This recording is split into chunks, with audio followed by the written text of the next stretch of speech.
or they do it because, they want to make money. Concept. Like a lot of sports, if you've never rock climbed before, it can be intimidating going to a gym for the first time and not being able to even hold the first jug on the easiest climb. This is why it's important to know the what's what and the do's and don'ts of how climbing is supposed to be done, so you can check yourself and avoid feeling attacked by onlookers giving you unsolicited yet polite encouragement. Now, to start with the most famous type of rock climbing, we of course have free soloing, which is climbing outdoor rock faces with no gear at all except your shoes, pants, no shirt obviously, and maybe your chalk bag if you happen to remember it that day. That's when insane. Anyone talks about free soloing, they all talk about Alex Honnold, who climbed this bad boy without a rope. Most people don't know why you would feel compelled to do that, but if you ever climbed to the top of the playground with no help, free soloing just seems like free death. Free soloing is one of the most fulfilling types of rock climbing because you're basically guaranteed to die doing what you love, which is avoiding all social responsibility. Free soloing is of course respected as one of the coolest forms of rock climbing, because when we see a guy who repeatedly risks his own life for what he's deeply passionate about, we all think the same thing. I can fix him. For this reason, any variation on free soloing that incorporates outside assistance is known in the community as aid. For example, if you use a harness with an ascender and ladder system to help you up the climb, this is such aid it is literally known as aid climbing. It must be avoided at all costs if you're truly committed to becoming one with the wall. Some people do what's called trad, or traditional climbing, which is climbing those same big cliff faces but using a harness and rope in case they fall, where they typically place anchors on the route on the way up, and their trailing partner takes them out as they follow behind them. This, however, isn't real climbing, of course, because having a friend to go climbing with is clearly aid. In the words of Alex Honnold has stopped free soloing after getting a kid, as far as I know. Yeah, pussy. Imagine having a child and a sense of responsibility. Dude, if you're a real one, you die with a child, okay? Real climbers die, okay? Even if they have a child. I started free soloing in part because I was too anxious to ask other climbers to belay me. Now that's climbing. Then we have bouldering, which is one of the most popular types of climbing and my personal favorite, consisting of short, technical climbs that are done with nothing but chalk, climbing shoes, and a beanie. Bouldering, along with free soloing, is the only type of outdoor climbing where climbers don't usually wear helmets, because a helmet obviously isn't going to help much if you're falling off El Capitan, but if a boulderer falls, they only fall a few feet, meaning when you bonk your head without a helmet onto the forest floor, your memory will be completely erased, so every attempt can be considered an on-site. At the end of the day, the two disciplines are pretty similar, because free soloing is just one really big boulder problem. If you've ever done indoor low ascent free soloing and a girl sees you find a knee bar on the overhang V5, you and Alex Honnold are practically the same person. He just has a bit more endurance. We of course have ice climbing, which is where climbers continually ascend frozen waterfalls by repeatedly pressing up B and throwing their partner 10 to 15 feet ahead of them until they summit. Well, that is... I had a professor that was into free climbing. He fell 10 feet directly on his back, and the doctor said he'd never walk again. He did learn how to walk again, but he was done climbing after that. Pussy. Dude, I understand why people have the urge to climb. Like, I get that part. I just don't understand leaning into that urge. Okay? I am such a fucking... I'm too big for climbing in general because, like, there's a lot more cake that I have to pull up. I climbed on stream, I did it. I did the high ropes and then I did a little bit of climbing after, but, like, I just can't, dude.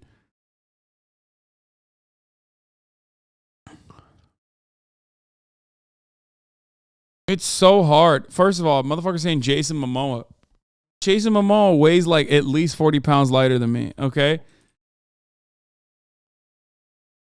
Well, how much does he weigh? Jason Momoa weight.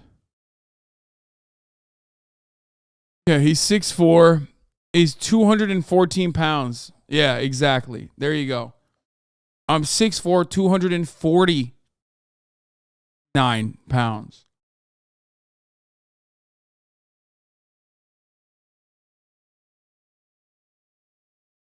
Same reason people feel safer and trusting driving more than flying. It's more dangerous, but you have a sense of control.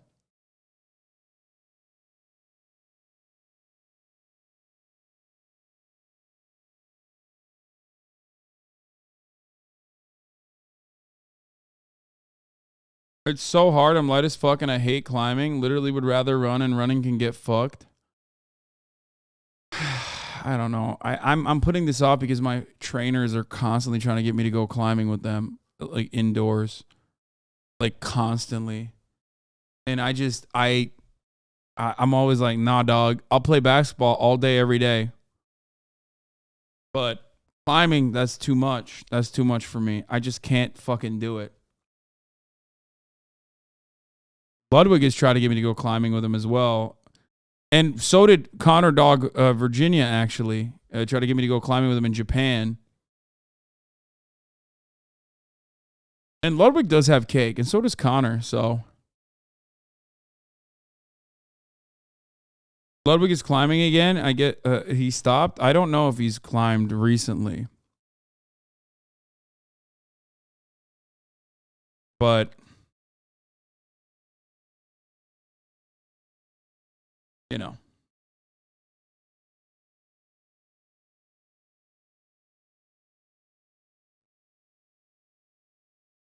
That is admittedly impressive. If you've ever looked at a frozen waterfall, you'll notice one thing right away.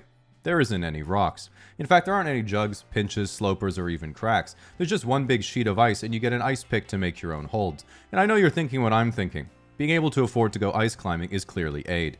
You at least get cool spiky crampons that are designed to stick into the wall when you lose your grip, so when you fall, you immediately break both your ankles and have to call the helicopter to rescue you again. It is extremely important that everyone tries ice climbing once, so you can then tell everyone you've been ice climbing. We also have competition speed climbing, which is a very niche form of climbing where you climb an internationally standardized route as fast as possible. A lot of criticism has been brought to speed climbing because of its inclusion in the Olympics, where you have to compete in speed climbing, bouldering, and lead climbing, and then your combined score is what puts you on the podium. Because almost no climbers actually train speed climbing normally, it's a bit like if javelin included a cheeky pint and a leg of darts, or if the Olympics didn't just count how many gold medals each country won, but also showed the body count each country's athletes racked up in the Olympic Village. One of the best known facts in rock climbing is that taking your shirt off increases your power level by 2 boulder grades. This is why I climb with a baseball cap instead of a beanie, so I can turn it backwards if I need an extra boost. This is often combined with a technique called campusing, which is when you climb a route using only your hands and upper body. It's usually done around new climbers and your casual friends to suggest you could still outclimb them even if you were a paraplegic. Now, the big difference between a beginner climber and an advanced climber... I mean, you would literally outclimb them further if you were paraplegic. Like, it's because, you know, way lighter legs, dude. You kidding me? Is that beginners train their fingers so they can improve their grip strength and climb harder grades of climbs, whereas advanced climbers make sure they train all their fingers because 2 of them are always injured, but they refuse to take time off from climbing. One of the great upsides of rock climbing is that if you do it long enough, you gain... That's the other part of it that I fucking hate. Even when I climbed a little bit, your climbing career was your best art. Oh, this was so bad, dude. That was terrifying, by the way. But that's the other part of it that I hate is like my fucking forearms. Paraplegic doesn't mean they don't have legs. Yeah, but it means that your legs, due to atrophy, are no longer as muscular and therefore much lighter. I know. I knew someone was going to try to get me on that. I knew it. I fucking knew someone was going to try to get me on that shit, okay?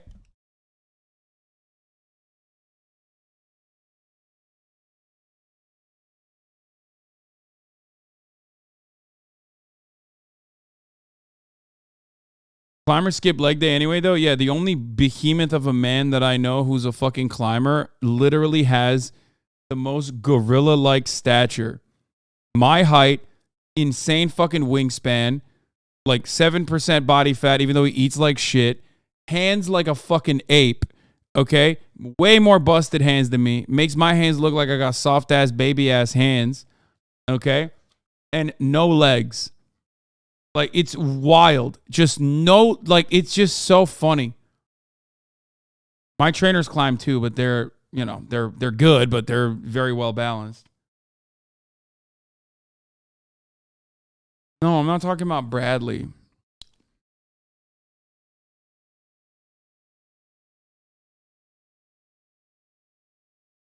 I tried to click this like it's a video, dude, to unpause. I'm so fucking stupid. Gain the power to easily take toast out of the toaster without feeling anything, because your fingers almost completely callous over. A lot of people suggest using a pumice stone to file... Oh, I was going to say, the other thing is like my hands, my fingers, my fingies and my forearms hurt like a motherfucker after like even attempting to climb a little bit. Down, but the last time I did that, someone asked me if I was projecting my V3, and I have yet to recover from that. If you've ever been to a rock climbing gym with a lot of top roping, you'll notice they're often really popular date spots. But one of the things to keep in mind is that you'll really mess up your nails if they're not filed down. That means if you meet a girl and want to ask if she'd like to come and be your belay partner, you have to remember my golden rule. Long nails means her day would be ruined, and short nails means she's probably just a thoughtful lesbian. So better to keep your eyes peeled for a better opportunity and stick to the auto belay instead. If you make it out to a climbing gym, you need to keep in mind there are 3 types of people the entire gym stops to watch. Fitness influencers in leggings who have just discovered the synergy between yoga pants and a harness, the guy who's easily 3 times heavier than his 5-foot-tall girlfriend who didn't tie into the floor anchor, and the shredded shirtless guy who's about to flash the hardest problem in the gym, then wander off aimlessly to do some Wing Chun shadow jutsu and grab the kilter board a couple times before leaving. I've never been to a climbing gym, and even I know half of these fucking memes, dude. That's so funny.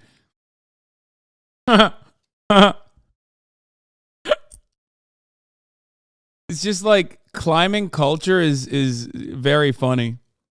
And never being seen again.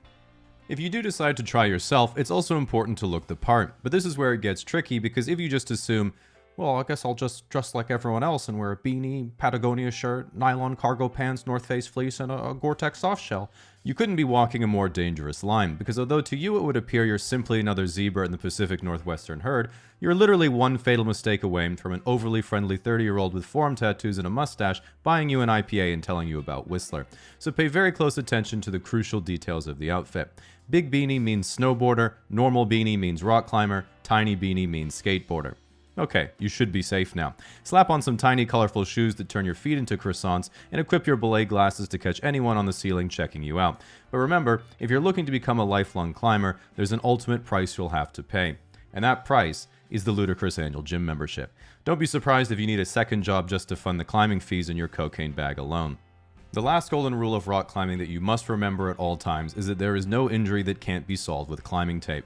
Torn tendon, peeled callus, broken finger, sunburn. Watching this video is basically anti-aid. This Gumby probably couldn't climb the V0 pink juggle in the corner on campus with pinky monos as my warm-up. His gym is an inflated choss pile. He's probably never climbed outside and thinks that Alex Handhold is the best climber in the world. Get real. This jug hauler is called Casually Explained for a reason. Watch real climbers like Magnum Meatball.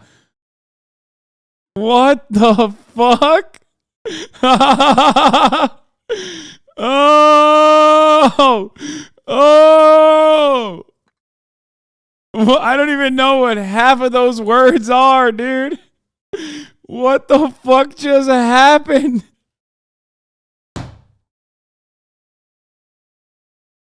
Humba Man is back, dude. It's been a while.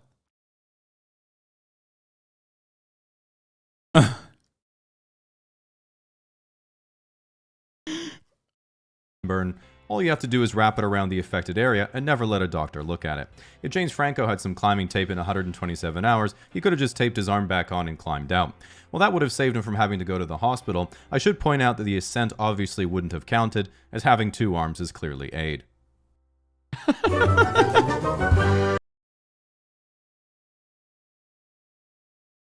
Magnum is one of the best climbers in the world. Yeah.